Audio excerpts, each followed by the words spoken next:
We hear it everywhere, right? Unity, togetherness, oneness. Right. It sounds great, obviously, but what does it actually mean? You know, especially in a world that often feels anything but unified. Yeah. So today we are going on a deep dive into an article. Okay. It's called Unity, a scientific, sociological, and spiritual analysis of life's greatest challenge. Okay. To try to understand this idea. It's essential, but it's complex. Yeah.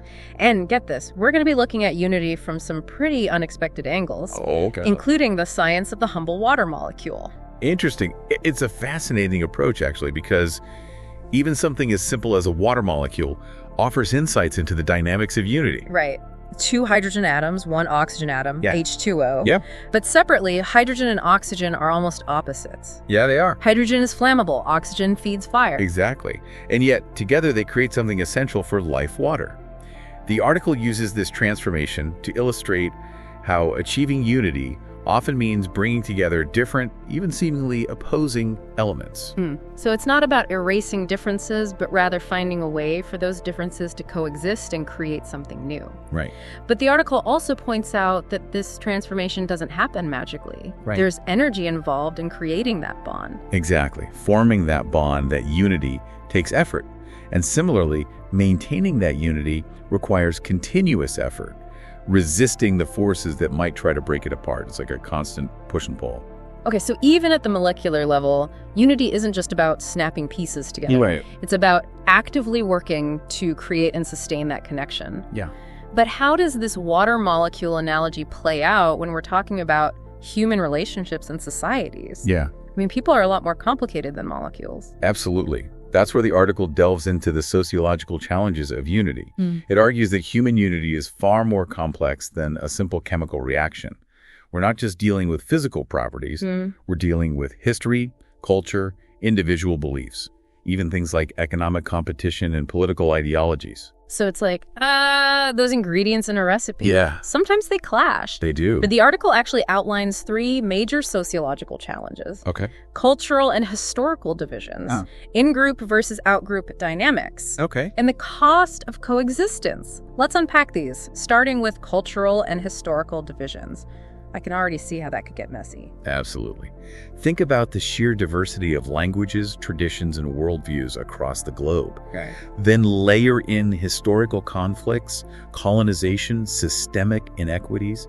It's no wonder distrust and division can feel deeply entrenched. Right. It's almost like each culture brings its own baggage to the table. Right. And sometimes that baggage makes it hard to even sit down together, let alone create something unified. And then you add in this in-group versus out-group dynamic.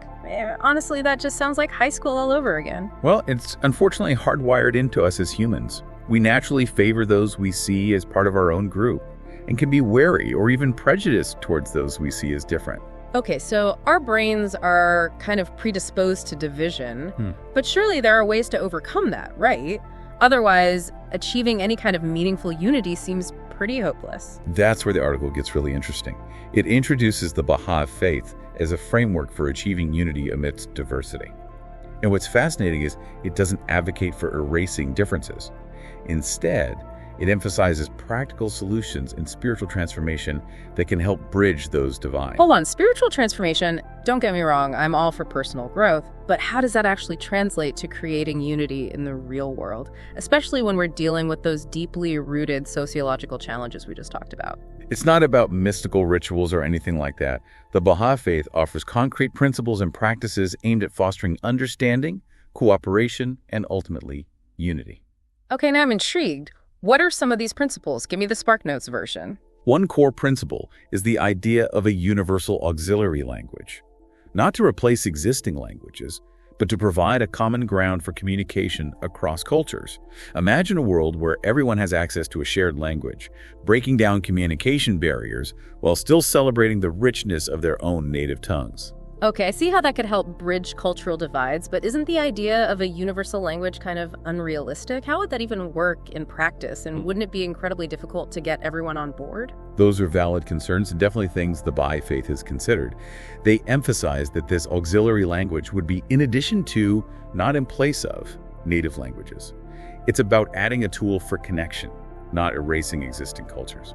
Okay, that makes more sense. So shared language, check. What else is in the Baha'i Unity toolkit? Another key principle is universal education.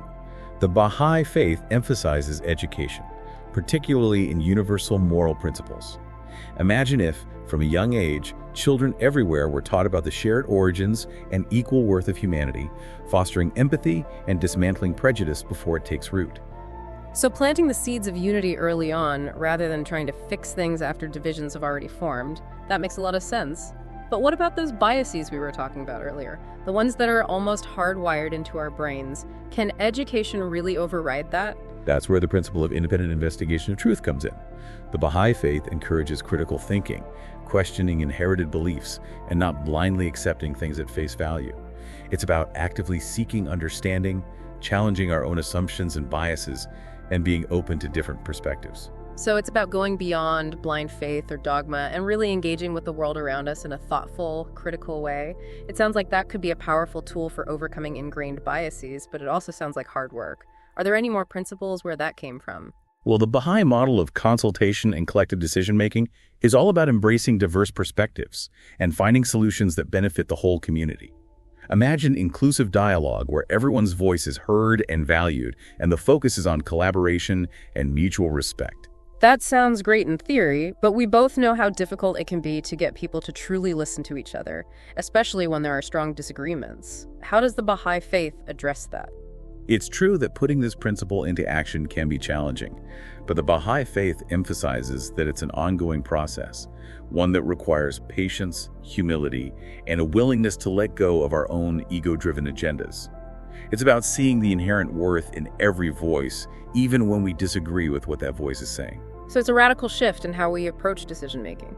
Instead of trying to win or dominate the conversation, it's about genuinely seeking to understand different viewpoints and find solutions that work for everyone. Honestly, that sounds incredibly challenging, but also incredibly inspiring. Exactly. It's a challenging path, but the potential rewards are enormous. Think about it. What if we could actually apply these principles to real-world problems like climate change or global poverty? Imagine the progress we could make if we could truly harness the power of unity. Okay, I'm starting to see the bigger picture here, but I also have to admit it all feels a bit overwhelming. These are massive, complex issues. How do we even begin to put these principles into action on such a large scale? That's a great question, and it's one we'll dive into more deeply in part 2 of this deep dive. We'll explore concrete actions individuals can take to foster unity in their own lives and communities, building outward from there. That sounds like a perfect place to pick up. Join us for part 2, where we'll explore how to move from lofty ideals to tangible actions, bridging the gap between the water molecule and the messy reality of human interaction. Welcome back to our deep dive into unity. We just finished exploring some pretty profound Baha'i principles for building a more unified world. Yeah. But I'm ready to get down to brass tacks. How do we actually translate those lofty ideas into action? Right. What can we do as individuals to bridge those divides and foster unity in our own lives and communities? That's the crucial question, right? Because it's easy to get caught up in abstract concepts. Right. But the real work happens on the ground, in our everyday interactions. Exactly. So let's get practical. Okay. What are some concrete steps we can take? Well, the article outlines 3 key areas where we can make a difference. Okay. Recognizing and addressing prejudice, fostering empathy through storytelling, and cultivating a spirit of service. And remember that water molecule analogy. Yeah. Just like it takes effort to form and maintain those bonds, building unity requires continuous effort, even in the face of challenges. Okay, I'm starting to see how that analogy threads through all of this. Yeah. So let's start with recognizing and addressing prejudice. I think most of us would like to believe we're not prejudiced, but how can we be sure? Feels like a slippery concept. You're right, it can be subtle and Right. often unconscious.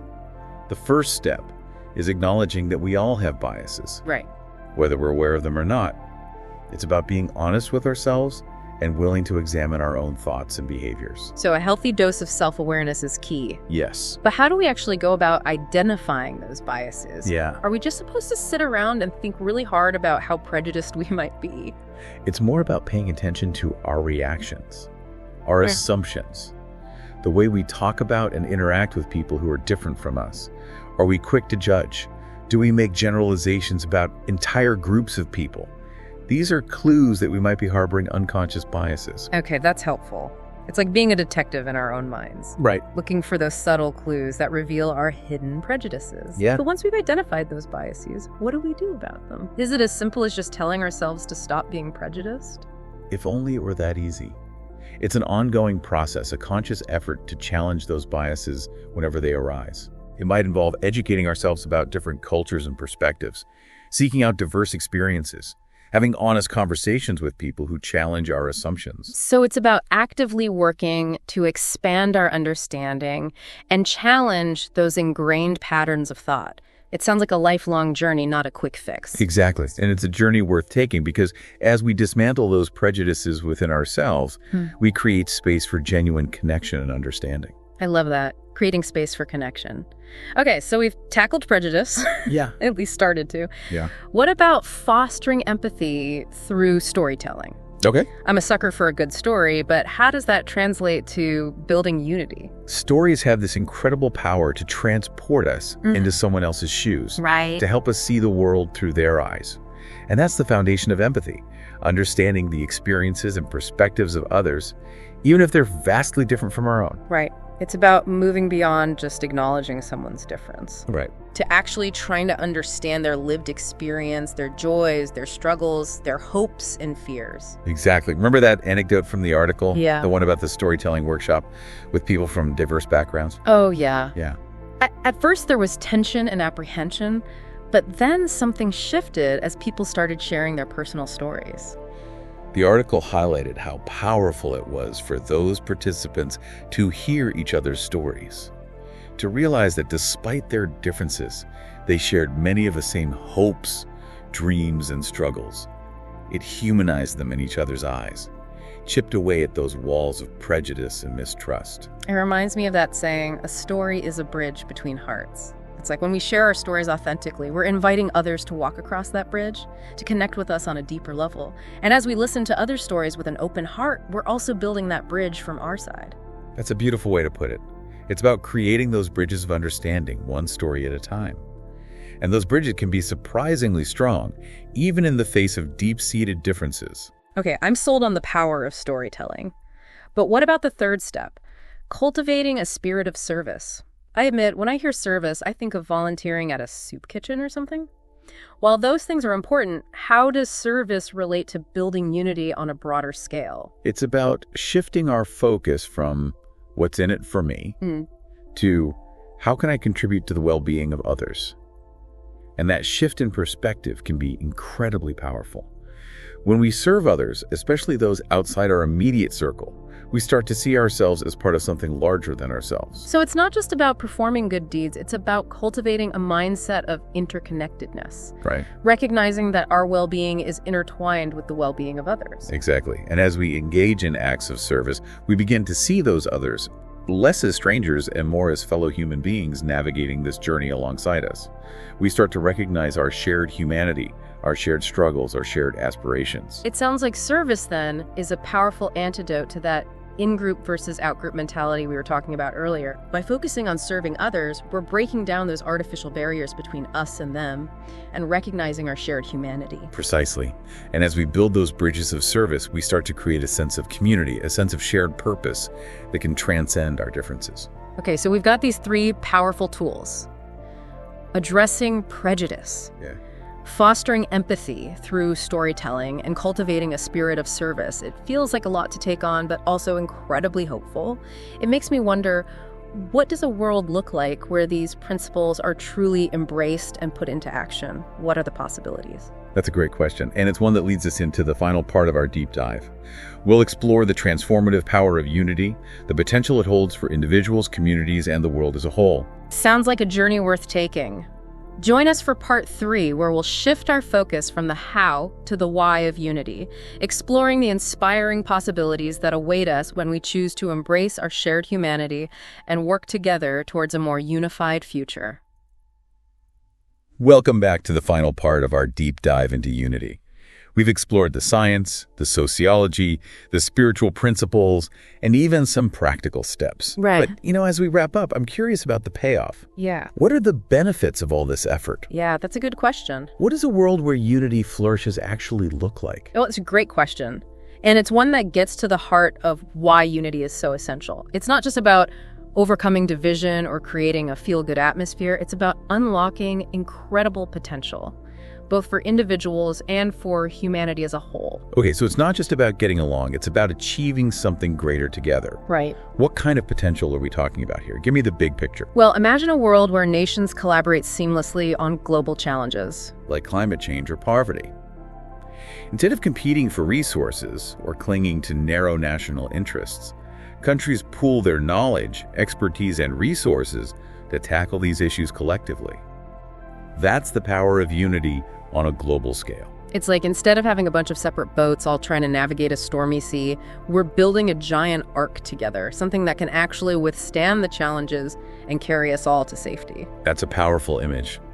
And it highlights how unity allows us to achieve things that would be impossible for individual nations acting alone. Right. It's about recognizing that we're all in the same boat, facing the same existential threats. Yeah. But what about the impact on individuals? What does unity look like on a more personal level? Imagine a community where differences are celebrated, not feared, where you feel a sense of belonging no matter your background, your beliefs, or your lifestyle. Imagine a workplace where people feel valued and respected, where diverse perspectives are welcomed and encouraged. That's the power of unity at the human level. It sounds like a world where everyone can truly be themselves, where those differences that often divide us become sources of strength and creativity. But is that kind of world really possible? I mean, we've been talking about how deeply ingrained prejudice and division are. Can we really overcome those forces and create a world where everyone feels a sense of belonging? It's not easy, that's for sure. But the article argues that it's not just possible, it's essential. Because when we tap into the power of unity, we create a virtuous cycle. As people feel more connected and supported, they're more likely to contribute their talents and energy to the collective good. And as we work together to solve problems and build a better future, that sense of unity strengthens, creating a more just, equitable, and fulfilling world for everyone. So it's like a snowball effect. The more we embrace unity, the more it grows and expands, Right. creating positive change at every level, from the individual to the global. But I have to ask, what about the sacrifices? We talked earlier about the cost of coexistence.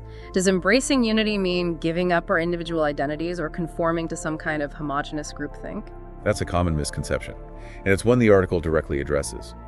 True unity isn't about erasing differences or forcing everyone into the same mold.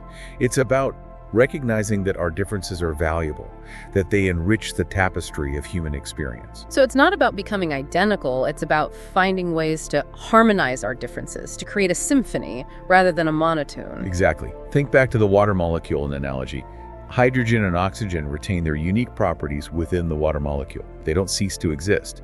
It's the combination, the unity of those properties that creates something new and essential. Okay, that makes sense. It's like in a great musical composition, you need different instruments, different melodies, different rhythms to create a truly beautiful and moving piece. Precisely.